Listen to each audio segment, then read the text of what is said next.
Meu nome é Solange, eu sou de Angra dos Reis, estou um pouquinho longe de vocês, mas cada vez mais perto, né? Eu pedi o Estevão para me ajudar, para poder eu enxergar o slide e enxergar um pouquinho vocês. Eu peguei uma parte que é uma parte muito interessante do Livro dos Espíritos, que seria o terceiro livro, né? As leis morais, ou leis divinas e naturais, né? Que são todas as leis morais. Capítulo 1 seria a lei divina natural, o natural. Segue para mim, Estevam. As perguntas que me foram cabidas foram de 619 a 623, para que a gente faça uma reflexão. 619. Deus proporcionou a todos os homens os meios de conhecerem a sua lei. Todos podem conhecê-la, mas nem todos a compreendem. Os que melhor a compreendem são os homens de bem e os que desejam pesquisá-la. Não obstante, todos um dia a compreenderão, porque é necessário que o progresso se realize. E isso é de uma beleza muito grande, porque quando a gente lê isso, a gente sabe que todos nós vamos evoluir um pouco mais lento, um pouco mais rápido, e todos nós vamos chegar a um ponto de poder estar ajudando outros amigos, estarem ampliando o nosso campo de ação com os nossos amigos, e que não há caso que não tenha solução, não há caso que não possa ser socorrido, que não possa, mesmo com o passar dos anos, ser conduzido ao caminho do bem, né? Isso, para mim, é de uma beleza muito grande. Segue para mim. O comentário de Kardec em cima dessa resposta. A justiça da multiplicidade de encarnações do homem decorre deste princípio, pois a cada nova existência, sua inteligência se torna cada vez mais desenvolvida e ele compreende melhor o que é o bem e o que é o mal. Se tudo tivesse de se realizar numa só existência, qual seria a sorte de tantos milhões de seres que morrem diariamente no embrutecimento da selvageria ou nas trevas da ignorância, sem que deles dependa o próprio esclarecimento? É mais ou menos isso que que eu estava comentando antes, né? É exatamente sempre uma nova chance. Papai do céu está sempre olhando para a gente e fala: você está teimosinho, mas você volta, você vai aprender, você vai voltar até se aprender. Você pode voltar 1000 vezes, mas vai aprender. Segue para mim a renovação necessária. Isso vem da carta de Paulo. Primeira epístola aos Tessalonicenses, capítulo 5, versículo 19. Quando o apóstolo dos gentios escreveu essa exortação, não desejava dizer que o espírito pode ser destruído, mas procurava renovar a atitude mental de quantos vivem sufocando as tendências superiores, ou seja, sempre a renovação será necessária para todos nós. E todos os dias, a cada instante, a cada minuto, a gente se renova mais um pouquinho, né? Não extingais o espírito, Paulo diz. Pode seguir isso. Esse ficou menorzinho, mas eu dou uma lidinha para ajudar. porque não sei se tem gente que está no celular e não enxerga bem, né? Livro dos Espíritos, né? Não raro, observamos criaturas que agem contra a própria consciência, a fim de não se categorizarem entre os espirituais. Entretanto, as entidades encarnadas permanecem dentro de laborioso aprendizado para se erguerem do mundo na qualidade de espíritos gloriosos. Esta é a maior finalidade da escola humana. Os homens, contudo, demoram-se largamente à distância da grande verdade. Habitualmente, preferem o convencionalismo a rigor e, somente a custo, abrem o entendimento às realidades da alma. Os costumes, efetivamente, são elementos poderosos e determinantes na evolução. Todavia, apenas quando inspirados por princípios de ordem superior. É necessário, portanto, não asfixiarmos os germes da vida edificante que nascem todos os dias no coração ao influxo do nosso Pai misericordioso.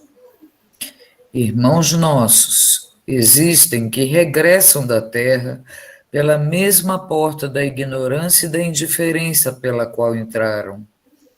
Eis porque, no balanço das atividades de cada dia, os discípulos deverão interrogar a si mesmos: que fiz hoje? Acentuei os traços da criatura inferior que fui até ontem, ou desenvolvi as qualidades elevadas do espírito que desejo reter amanhã? E nesse momento, foi Paulo Apóstolo, né, quem continuou falando isso. E nesse momento a gente lembra muito também de Santo Agostinho, né, que fazia muito aquela reflexão toda noite, pensar no que se faz, no que se fez, no quanto se errou, no quanto se pode corrigir, no quanto se pode direcionar para melhor no dia seguinte, se precisamos pedir desculpa a alguém, se precisamos ajudar alguém que ficou em falha, né? Segue, o Estevão. Aí eu achei essa figura linda de Francisco de Assis, e esse texto é dele. Pensemos nisso. O que mais sofremos? O que mais sofremos no mundo? Não é a dificuldade, é o desânimo em superá-la. Não é a aprovação, é o desespero diante do sofrimento. Não é a doença, é o pavor de recebê-la. Não é o parente infeliz, é a mágoa de tê-lo na equipe familiar. Não é o fracasso, é a teimosia de não reconhecer os próprios erros. Não é a ingratidão, é a incapacidade de amar sem egoísmo. E não é a própria pequenez, é a revolta contra a superioridade dos outros. Não é a injúria, é o orgulho ferido. Não é a tentação, é a volúpia de experimentar os alvitres. Não é a velhice do corpo, é a paixão pelas aparências. Como é fácil de perceber, na solução de qualquer problema, o pior problema é a carga de aflições que criamos, desenvolvemos e sustentamos contra nós. Foi através do espírito Albino Teixeira, médio Francisco Cândido Xavier, livro Passos da Vida, editora ID. Tá? Mas ele enviou como recado através desse espírito. Segue, por favor, isso. Vamos lá. Pergunta 620. A alma, antes de sua união com o corpo, compreende melhor a lei de Deus do que após a encarnação? Resposta: ela compreende segundo o grau de perfeição a que tenha chegado e conserva sua lembrança intuitiva após a união com o corpo. Mas os maus instintos do homem frequentemente fazem que ela a esqueça. Ou seja, quando nós estamos do lado de lá da nossa portinha da carne, até muitas vezes a gente aprende várias coisas, mas a gente, quando passa para o lado de cá, se elas não estiverem muito bem sedimentadas no nosso interior, na nossa verdadeira personalidade, na nossa moral, no nosso ego, a gente vai esquecer e vai voltar a repetir os erros que a gente fazia, né? Então, por isso a gente precisa ficar voltando, voltando e voltando, não apenas para aprender, mas para provar que a gente aprendeu também, né? Segue, Estevão, por favor. Filosofia Espírita, volume 13, Antes da União. Antes da união com o corpo, a alma tem mais lucidez das leis naturais do que quando encarnada. No entanto, é justo que observemos, em primeiro lugar, a sua evolução espiritual, ou seja, seu despertamento para as qualidades da vida, espírito miramês. Segue. A consciência sempre marca para todos para todos o que não deve ser feito. Mas ela é qual um computador divino, que somente aciona quando tocado. Depois do erro é que a consciência acusa. Não há julgamento antes de falta. Este trabalho pertence à razão, que deve analisar e escolher o caminho a percorrer. Como já falamos, as leis são para todos do mesmo modo. Entre mentes, cada um as assimila de forma diferente. Em tudo é necessário saber, pois com ele o amor é mais puro, assegurando assim a verdade. O corpo é uma veste mais grosseira e impede a alma de certas lembranças, porque em muitos casos tais recordações podem até prejudicar o espírito. Deus não tem pressa, ele não deixa de operar constantemente. A lei é constante, embelezando cada vez mais a vida pelos mesmos instrumentos. E o ser humano, já dotado de razão e de todos os outros princípios mais sutis, deve esforçar-se para todos os dias fazer o seu autoaperfeiçoamento espiritual. Miramês, né? Segue adiante. Eu gostei dessa frase do Disney que eu encontrei, porque ela é muito simples e, ao mesmo tempo, ela diz muito. A maneira de começar a parar de falar e começar a fazer. Walt Disney. Há tantos anos atrás, a sabedoria desse homem já simplificou em uma única frase aquilo que a gente está tentando centenas de séculos aí aprender, né? Segue para a gente. Pergunta 621. Onde está escrita a lei de Deus? Resposta: na consciência. Desde 621A. Desde que o homem traz na consciência a lei de Deus, que necessidade tem de que lhe revelem? Ele a havia esquecido e desprezado. Deus quis que ela lhe fosse lembrada.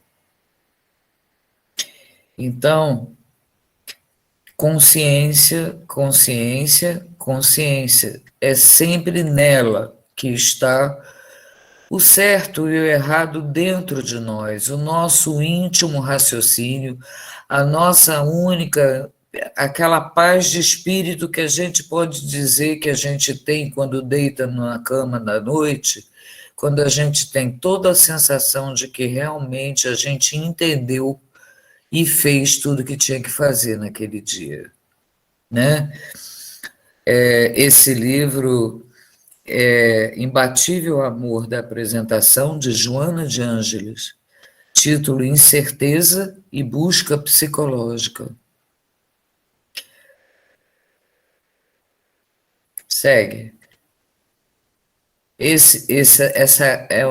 Essa fotografia está no livro. Eu achei tão linda que eu quis trazer para vocês aqui como uma visão tão bonita, porque me pareceu ela assim, você vê aqui que no nosso coração, na nossa mão, está o nosso planeta, estão as famílias, estão as crianças, estão os animais, está a natureza, estamos todos juntos, unidos e ao mesmo tempo cada um achando que está no seu cantinho, mas todo mundo está junto. E a mão de Deus segurando e apoiando a todos nós. Pode seguir. Incertezas e busca psicológica. Livro Amor Imbatível, Amor da Apresentação, Joana de Ângeles. O processo da evolução antropo-sociopsicológica do ser é muito lento, porquanto passo a passo o mecanismo do pensamento se vai desenvolvendo, abrindo perspectivas sempre mais amplas, na medida que conquista conhecimento e discernimento. Ampliam-se-lhe com vagar os horizontes do entendimento, que lhe facultam melhor situar-se na realidade do ser inteligente, com possibilidades de alcançar patamares sempre mais elevados. Os transtornos e distúrbios que o assinalam podem ser considerados como desarmonias e quedas do senso psicológico, que aguarda os recursos hábeis para sua renovação. A predominância dos instintos básicos, que lhe foram indispensáveis para a sobrevivência nas faixas primárias do crescimento, permanecem no mecanismo fisiológico que se utiliza, ao tempo em que permanecem no inconsciente profundo, ressuscitando a cada momento com vigor e induzindo a permanência no primarismo. Reações automáticas, ambições desnecessárias, receios injustificáveis, projetam-no para comportamentos defensivo-agressivos e condutas extravagantes condizentes com os estágios dos quais se deve libertar. Pode ir, Estevão. Essa queda psicológica natural permanece até o momento em que se resolve por alçar-se à razão e sobrepor-se aos caprichos perturbadores, que somente são superados mediante o controle da vontade e estímulos corretos para o bem-estar sem conflitos, bem como a conquista da saúde emocional, que é responsável por outros requisitos indispensáveis para a aquisição daqueles da natureza integral. Não se pode fugir das próprias heranças interiores, não se apresentam como impulsos, necessidades e motivações para o correto sentido existencial. Por essa razão, a predominância das paixões dissolventes sustenta o fenômeno de estacionamento, quando a luz da oportunidade de ascensão, de harmonia interior para o salto valioso de superação do ego e conquista total do self, está conosco. Quando isso ocorre, a percepção de valores metafísicos e parapsicológicos, mediúnicos e espirituais, abarca o campo emocional e agiganta-se a capacidade de entendimento da existência corporal, proporcionando a vigência do ser ideal, que se libertou das torpezas morais e dos tormentos emocionais daquelas derivados. Pode ir, Estevão, por favor.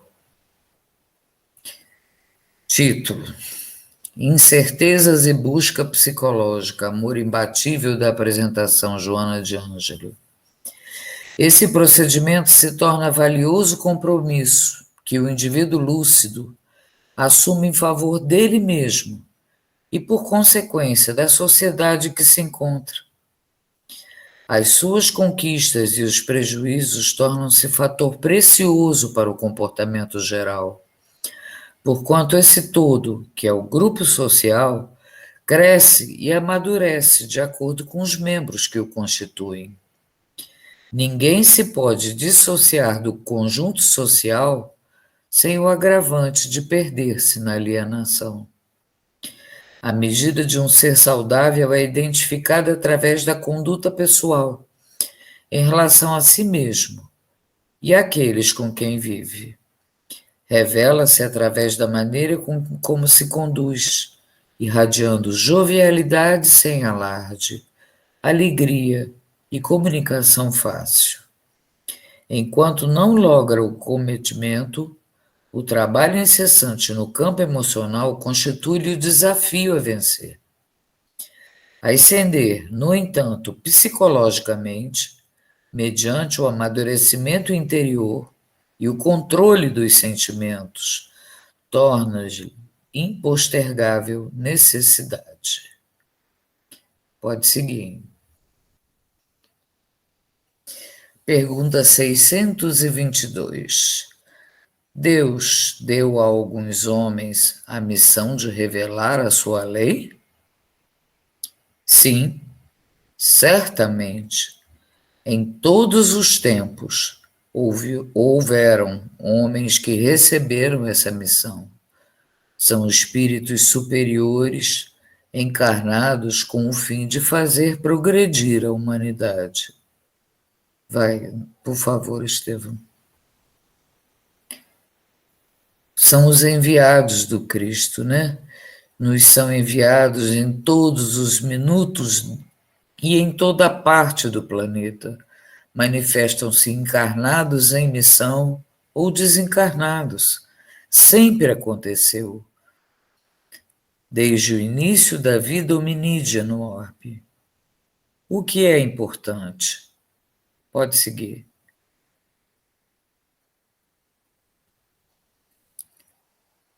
Evangelho segundo o Espiritismo, parte 135. Não creais em todos os espíritos. Meus bem-amados, não creais em qualquer espírito. Experimentai se os espíritos são de Deus, porquanto muitos falsos profetas se têm levantado no mundo. São João, Epístola 1, capítulo 4, versículo 1. Os fenômenos espíritas, longe de abonarem os falsos cristos e os falsos profetas, como algumas pessoas apraz dizer, golpe mortal desferem neles. Não peçais ao Espiritismo prodígios, nem milagres, porquanto ele formalmente declara que não os opera.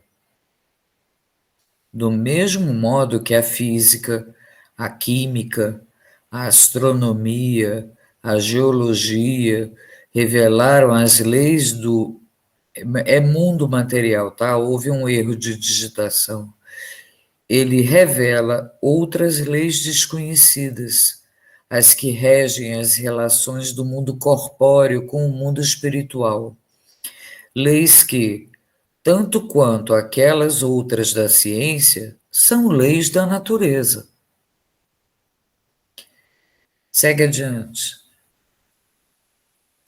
Quem, portanto, se sentisse tentado a lhe explorar em proveito próprio os fenômenos, fazendo-se passar por Messias de Deus, não conseguiria abusar por muito tempo da credulidade alheia e logo seria desmascarado. Aliás, como já se tem dito, tais fenômenos por si sós nada provam. A missão se prova por efeitos morais, o que não é dado a qualquer um produzir.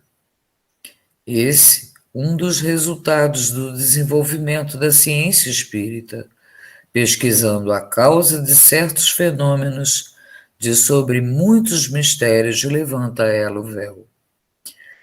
Só os que preferem a obscuridade à luz, têm interesse em combatê-la. Mas a verdade é como o sol, dissipa os mais densos nevoeiros. Segue para mim, Estevão, por favor. O Espiritismo revela outra categoria bem mais perigosa de falsos cristos e de falsos profetas, que se encontram não entre os homens, mas entre os desencarnados, aí os espíritos enganadores, hipócritas, orgulhosos e pseudo-sábios, que passaram da terra para a erraticidade e tomam nomes venerados, para, sob a máscara de que se cobrem, facilitarem a aceitação das mais singulares e absurdas ideias.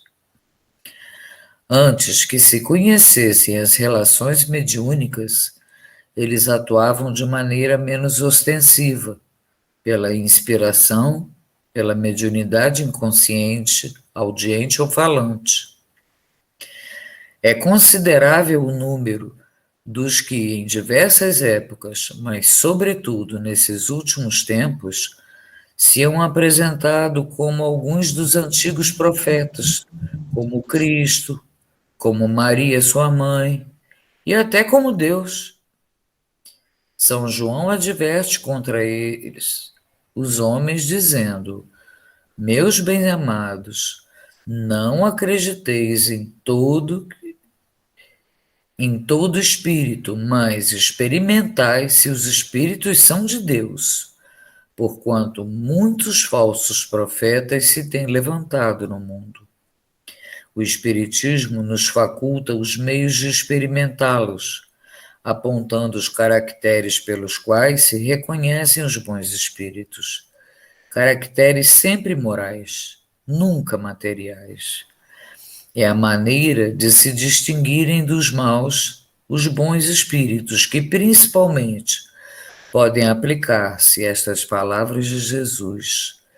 Pelo fruto é que se reconhece a qualidade da árvore.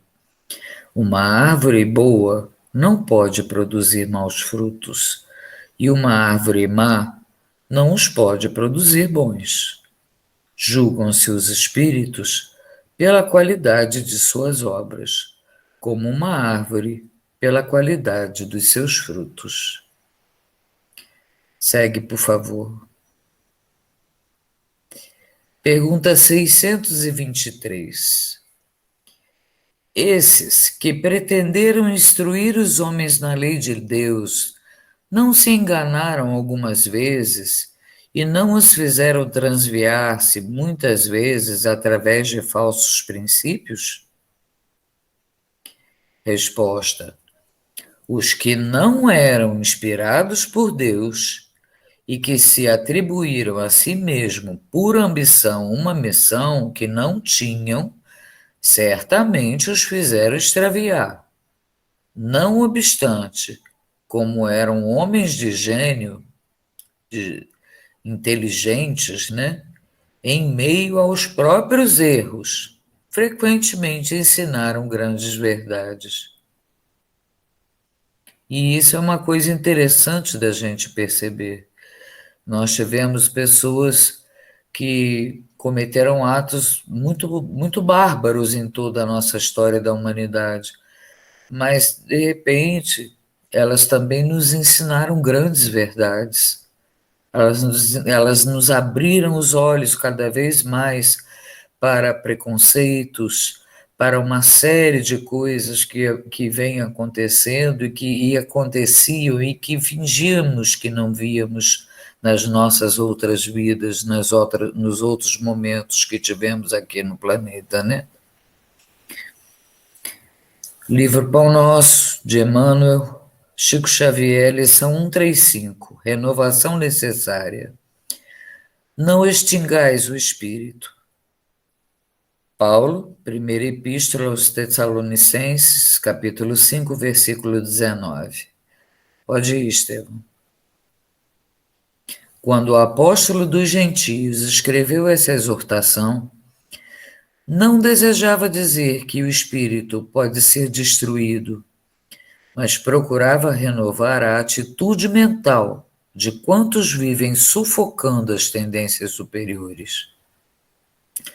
Não raro, observamos criaturas que agem contra a própria consciência, a fim de não se categorizarem entre os espirituais. Entretanto, as entidades encarnadas permanecem dentro de laborioso aprendizado, para se erguerem do mundo na qualidade de espíritos gloriosos.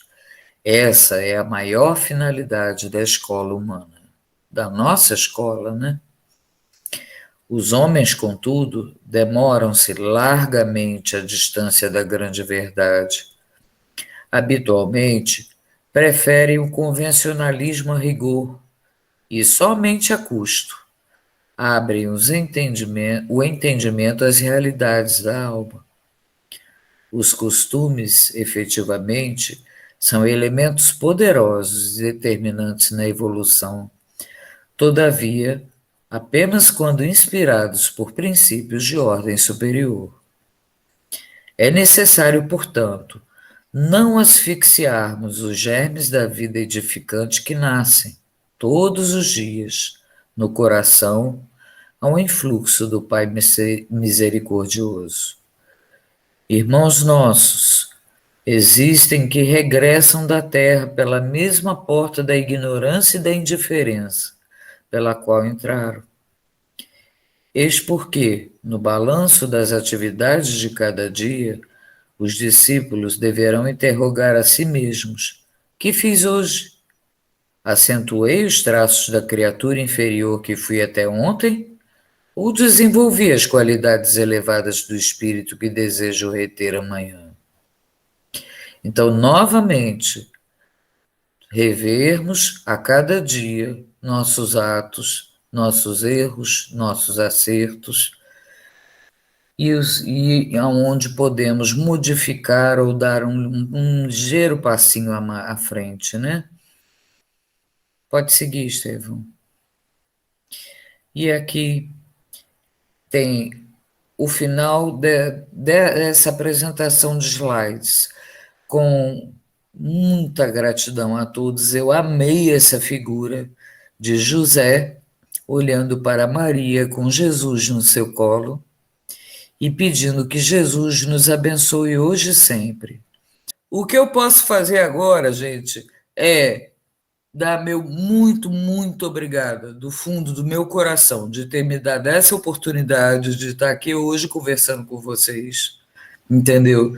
De ter me produzido a necessidade empurrada, mas é uma necessidade que todos temos de estudar determinados assuntos mais a fundo, né?